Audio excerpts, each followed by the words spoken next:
Setiap kali langit berubah, tanah turut mengubah wajah, menyimpan denyut jiwa bangsa. Di bawah langit yang kita junjung bersama, tanah itu mencermin diri kita, memantulkan masa lalu yang pergi dan masa depan yang setia menanti untuk kita depani. Walau iklim dunia kian memusuhi dan pembangunan memberi tekanan terhadap ekosistem ini, perjuangan ini tetap kita teruskan demi tanah ini, demi rezeki ini, demi negara ini.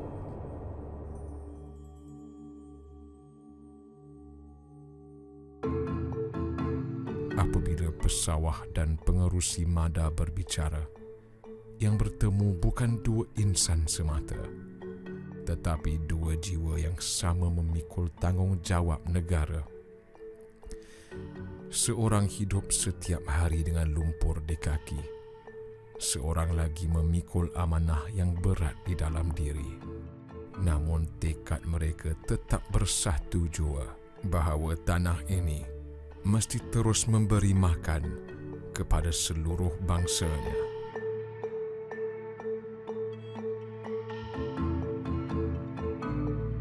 Kita telah melihat bagaimana negara kita agak rapuh sedikit apabila dilanda krisis-krisis dunia yang besar. Contohnya 1973, 1998, bawah pandemik 2020 hingga 2021, dan tiap kali kita dilanda krisis, kita mengalami masalah kekurangan, import meningkat, dan yang paling merisaukan adalah apabila pengguna miskin terpinggir. Bawah pandemik misalnya, kita dapati penduduk ataupun pengguna yang telah kehilangan pekerjaan, mengalami penurunan pendapatan, tidak mampu membeli makanan termasuk beras.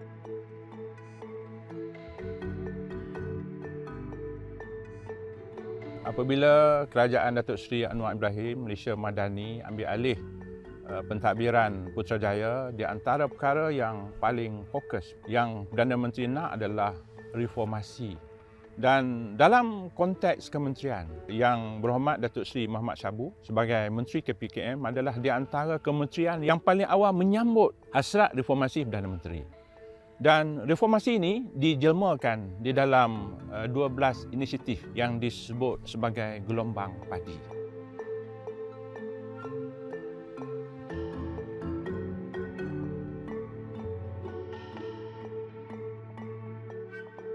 Reformasi, apa SOP dasar yang sedia ada supaya dia kekal kompetitif, supaya pemain-pemain industri yang sedia ada ini bukan sahaja mereka terus, tetapi mereka memperluaskan lagi sama ada kawasan penanaman mereka dan membuat pelaburan-pelaburan baru.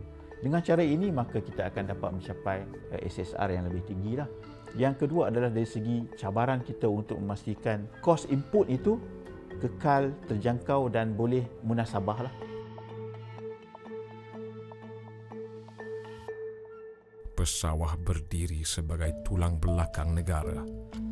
Mereka bukan sekadar menanam padi, tetapi menyemai harapan sebuah bangsa. Dari tangan mereka lah mengalir tenaga tanah air, dan meski musim sering menguji, mereka tetap teguh berdiri. Mengikut kajian World Bank, kajian Institute of Food Policy Research di USA, faktor pertama yang memajukan keterjaminan makanan dan mengatasi kemiskinan adalah R&D. Saya percaya kalaulah kita tingkatkan R&D dengan banyak dalam padi dan beras di Mardi, kita boleh keluarkan pelbagai inovasi. Di situ kita ajak orang muda. Mereka akan tertarik dan berminat untuk mencuba dan mencari ruang untuk memperbaiki. Padi merupakan salah satu penyelidikan yang utama di Mardi lah, yang mana kita sehingga hari ini telah membekalkan lebih kurang 95% daripada petani Malaysia menggunakan variti-variti yang telah dihasilkan oleh Mardi. Dan antara variti yang terbaru adalah MR333 ataupun dengan nama komersial Menora, yang mana padi ini boleh memberikan hasil sehingga 9.9 tan per hektar, dan dia juga mempunyai kelebihan tahan dari segi penyakit dan serangan perosak.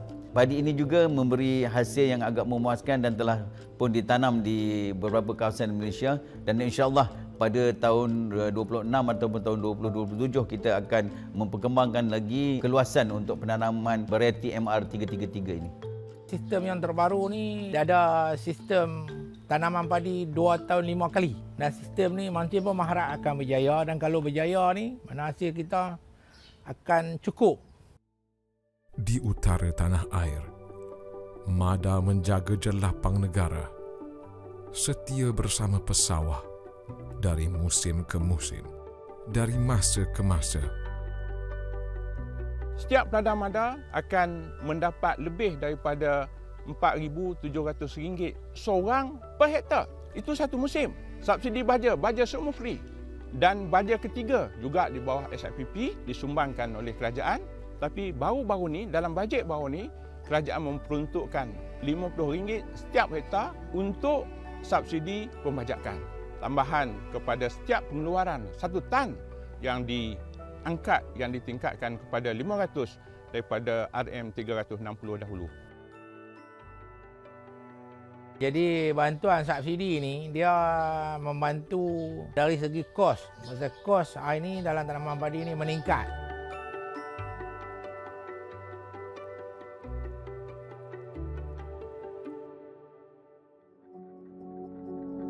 Projek ala Sekincan atau Smart SBB ialah usaha besar negara membawa amalan terbaik Sekincan ke seluruh jelapang Malaysia.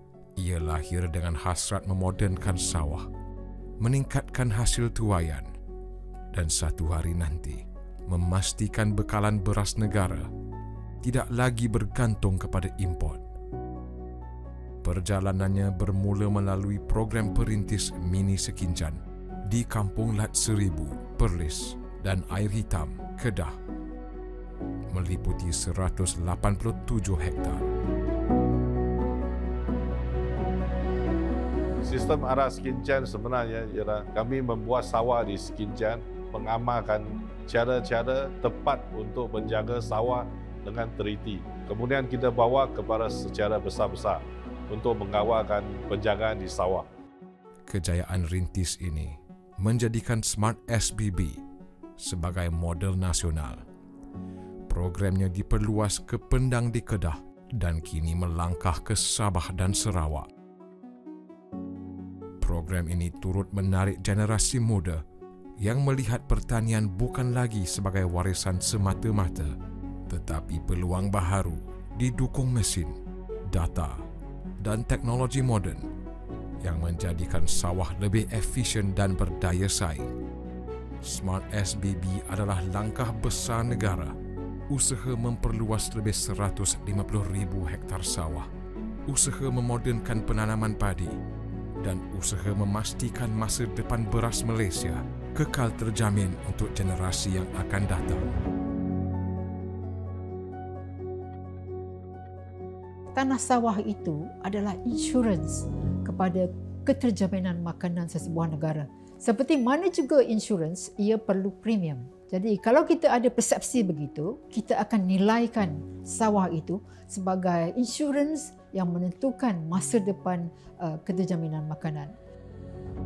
Mada akan berusaha untuk mengeluarkan sebanyak mungkin dalam konteks hasrat kita tadi untuk mencapai 80% untuk memastikan bahawa bekalan beras putih tempatan daripada keluaran negara kita mampu untuk memberi kecukupan bekalan kepada negara kita.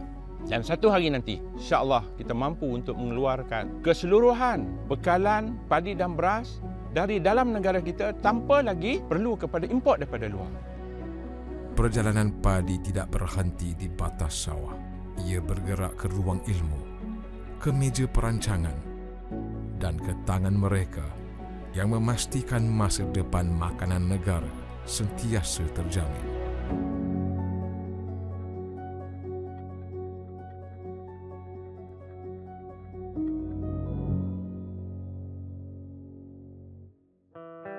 Setelah kita menelusuri denyut sawah yang menghidupkan bangsa, perjalanan pertanian negara tidak berhenti di sini. Ada nadi lain yang turut bergetar. Jika padi menjaga dapur negara, maka durian, raja segala buah, mengangkat nama Malaysia ke pentas antarabangsa.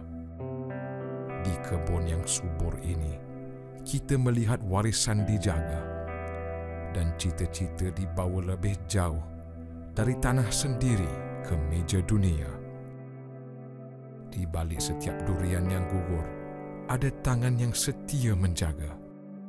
Antara varieti durian yang ada di sini, Musang King duri hitam, ada juga klon-klon yang lama favorable iaitu D24. Dan juga klon Mardi sendiri, M-Dur 88, M-Dur 79 dan M-Dur 78.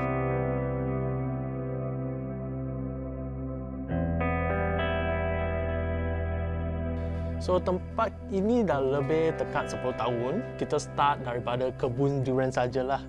So ayah saya, so memang dia nak bina macam buat eco-tourism. Nak buat bina eco untuk bagi pelawat datang, cuba kita punya durian. Di tangan pengusaha ekspor, buah ini bukan lagi sekadar hasil kebun, tetapi aset negara. Mereka menembusi pasaran antarabangsa. Saya melihat potensi durian ni, dia akan pergi lebih jauh dan juga akan ada pasaran-pasaran baru selain daripada pasaran-pasaran di luar, ekspor, China, Hong Kong. Kami berusaha di Dusun Cengkemai dengan kepelbagaian kaedah dan kesemua tu boleh dicapai pada masa akan datang dengan bantuan-bantuan yang ada di bawah Kementerian Pertanian dan Keterjaminan Makanan bagi mengeluarkan hasil yang lebih banyak pada masa akan datang. Di Cinta Manis Eco Resort, kita banyak turis dari luar negeri. So, banyak dia orang datang untuk cuba kita punya durian sebab kita memang original, organik. Kami di Cinta Manis Eco Resort ucapkan terima kasih kepada KPKM sebab bagi banyak peluang untuk ekspor ke luar negeri, terutama di China. So, saya harap satu hari mungkin di Cinta Manis kita pun boleh ekspor ke negeri-negeri lain daripada support dari Kementerian KPKM. Di sinilah inovasi, kepakaran dan strategi bertemu menjadi satu usaha besar mengangkat nama Malaysia sebagai kuasa durian dunia.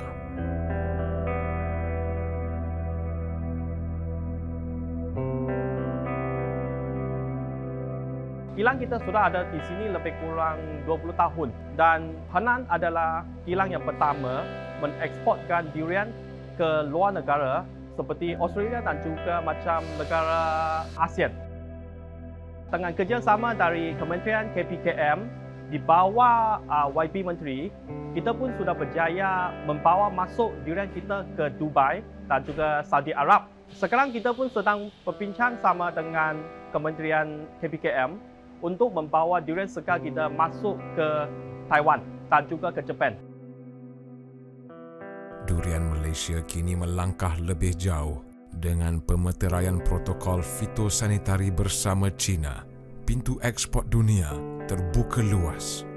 Sijil fitosanitari menjadi tanda aras kepercayaan, mengangkat durian tempatan ke pasaran global.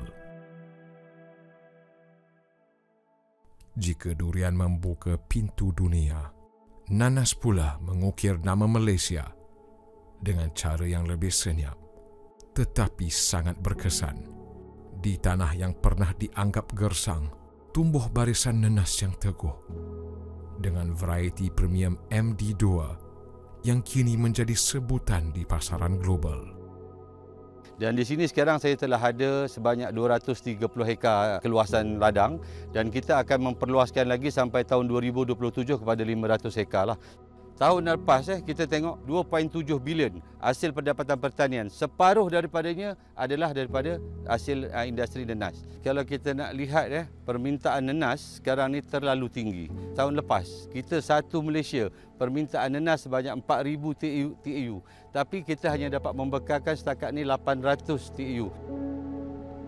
Dalam 3 tahun terakhir ini, kita punya jumlah ekspor melonjak tinggi. di bawah kepimpinan Datuk Seri Muhammad bin Sabu, Menteri di Kementerian Pertanian dan Keterjaminan Makanan, kita punya capaian ataupun angka ekspor kita nenas dan produk-produk berasaskan nenas telah pun menjangkau sehingga 1.3 bilion ringgit Malaysia.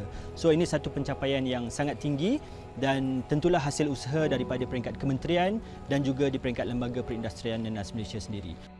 Pengusaha nanas hari ini bukan sekadar petani, tetapi pemain industri yang memahami piawaian dunia. Mereka menembusi pasaran Timur Tengah, Asia Timur hingga ke Eropah yang menuntut kualiti tanpa kompromi.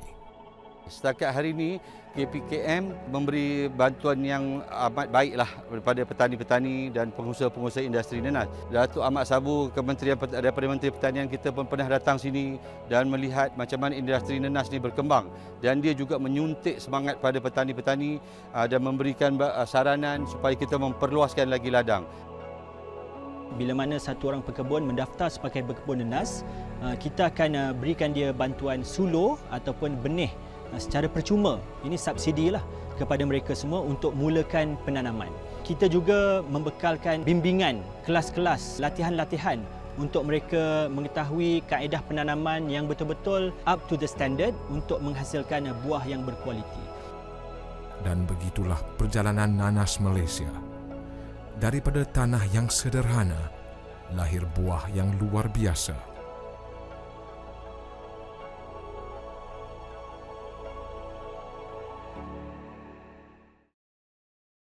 Di sebalik kulit tebal dan rupa yang sederhana, nangka menyimpan potensi besar yang kini semakin menyerlah di mata dunia. Ini buah J38 dekat ini market, kira pun okeylah, paling baik. Sebab harga pun kira tinggi okeylah. Sebab niaga dia orang pasar sendiri potong.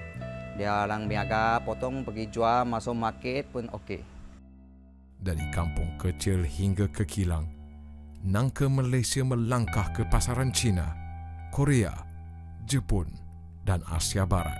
Pasaran yang menghargai rasa manis tropika, serat yang halus dan kualiti yang kini diperkemas melalui piawaian negara.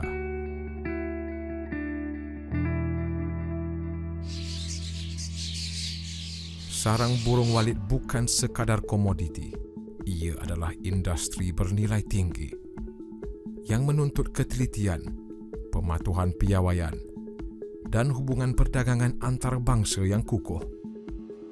Malaysia adalah salah satu hutanan simpanan yang terlama di dunia sebab dia sudah melebihi 130 juta tahun. Hutanan simpan tropika panas ini membiarkan satu golongan yang besar iaitu burung warit. Yang ini hari burung warit yang buatnya itu sarang, kita yang untuk hawaskan untuk kita buat production. Hari ini, industri sarang burung walit negara dianggarkan bernilai sekitar 1.5 bilion ringgit dan data menunjukkan lonjakan mengejut. Ekspor ke negara utama meningkat daripada 201 tan pada 2023 kepada 484 tan tahun lepas. Satu petanda jelas betapa pasaran antarabangsa semakin menghargai kualiti hasil tanah air. Dari segi syarikat industri kita, sebenarnya kita rapat banyak membantu dari kita punya KPKM, especially dari kita punya YBM, Datuk Seri Mas Sabu. Baru 2 minggu lepas, dia baru-baru dia sign lagi satu protokol dengan China tentang ekspor Malaysia punya sarang burung bersih dengan sarang burung yang belum bersih untuk itu ke China. Dari rumah burung di pinggir kampung ke pasar dunia yang menuntut standard tinggi, industri walit membawa bersamanya harapan. Harapan bahawa warisan tempatan boleh diangkat menjadi aset kebangsaan.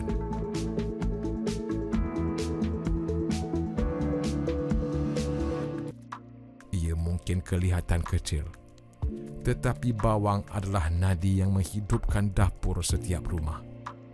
Setiap hari, ribuan tan bawang diurus, dibekal, diimport dan disusun agar masakan rakyat tidak pernah hilang aromanya.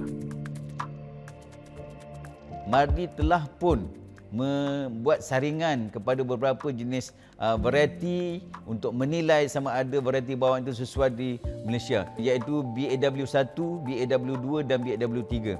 Dan alhamdulillah sehingga hari ini kita telah dapat menyebarkan benih-benih bawang ini kepada petani-petani sama ada melalui usahawan Mardi sendiri ataupun melalui usahawan Jabatan Pertanian. Industri bawang ni sangat-sangat besar. Nilai import untuk bawang di Malaysia saja lebih daripada 1 bilion ringgit. So kita sedang berusaha dekat Malaysia untuk at least capai 30% daripada nilai yang kita import. Itu pun dah lebih daripada 300 million setahun. So lagi ramai petani yang akan menjadi jutawan kalau kita betul-betul fokus dalam tanaman bawang ini. Dalam dunia yang serba tidak menentu, pengurusan bawang adalah seni imbangan. Imbangan antara harga, bekalan dan keperluan harian rakyat.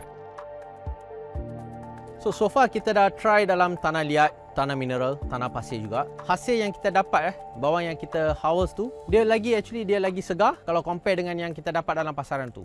So bila semua orang follow SOP yang betul, variety yang betul, so saya rasa kita akan boleh capai lah premium grade dalam hasil bawang ni. Inilah wajah pertanian Malaysia yang melangkaui sawah dan batas kampung.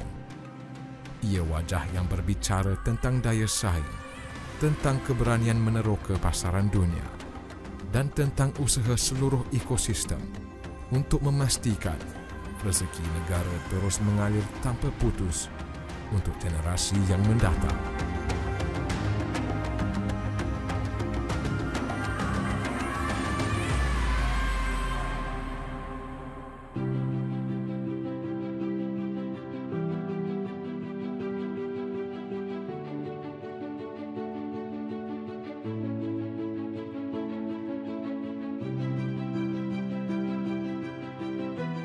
Saya masih ingat lagi dalam 3 tahun Menteri meneroka KPKM ni, antara cabaran yang utama untuk beliau adalah isu padi dan beras, dan kedua adalah bagaimana beliau nak mengurangkan jurang antara import dengan ekspor bahan makanan negara kita.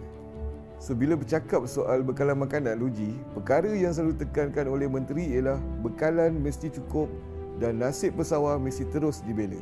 Sebab itu, Menteri telah menjadikan pengukuhan sektor padi dan beras diletakkan sebagai keutamaan beliau. Yang menjadi cabaran utama untuk meningkatkan hasil padi selain daripada isu pengurusan dan perubahan cuaca ialah isu pengairan. Alhamdulillah, sewaktu pentadbiran Kerajaan Madani ini, kita telah dapat bekerjasama dengan pihak swasta untuk memperbaiki sistem saliran di Mada dengan bajet RM5 bilion. RM5 bilion ni bukan satu angka yang kecil, ya. Angka yang besar ini jelas menunjukkan bahawa KPKM dan kerajaan amat serius untuk meningkatkan hasil pengeluaran padi negara. Usaha Menteri tak terhenti di situ saja. Beliau cuba bawa pendekatan pengurusan alas kincan yang dah pun terbukti berjaya diaplikasikan di tempat lain. Beliau selalu sebut, jika purata pengeluaran padi kita mencecah 7 tan per hektar di seluruh negara, pada waktu itu negara sudah tidak perlu lagi mengimport beras. Dalam masa yang sama, Menteri juga tidak pernah berkompromi soal kebajikan pesawah. Subsidi harga padi dinaikkan kepada RM500. Harga lantai belian padi ditetapkan daripada RM1,500 bagi setiap tan metrik. Dan pelbagai lagi inisiatif pertanian disusun sehingga jumlah bantuan kepada pesawah mencecah sekitar RM4,300 per hektar. Kenaikan nilai bantuan ini jelas menunjukkan yang Menteri amat peduli dengan nasib pesawah. Di peringkat antarabangsa pula, kepimpinan dan fokus Menteri untuk mengurangkan jurang import makanan dengan membuka pasaran baru mula menampakkan hasil. Contohnya, nilai ekspor durian segar dan nangka segar akan melebihi RM1 bilion setahun. Ekspor nanas juga telah melonjak lebih 100% dan mencecah RM1 bilion. Dalam hal bawang pula sekarang ini, kita masih mengimport 100% daripada sumber luar yang nilainya berbilion ringgit. Jadi kita harap dengan program penanaman bawang berskala besar selepas ini yang sedang digerakkan sekarang akan dapat mengurangkan import sehingga 30% menjelang 2030. Semua ini mencerminkan satu perkara, iaitu kerja yang konsisten, yang berasaskan data serta berpaksikan kepada kepentingan rakyat.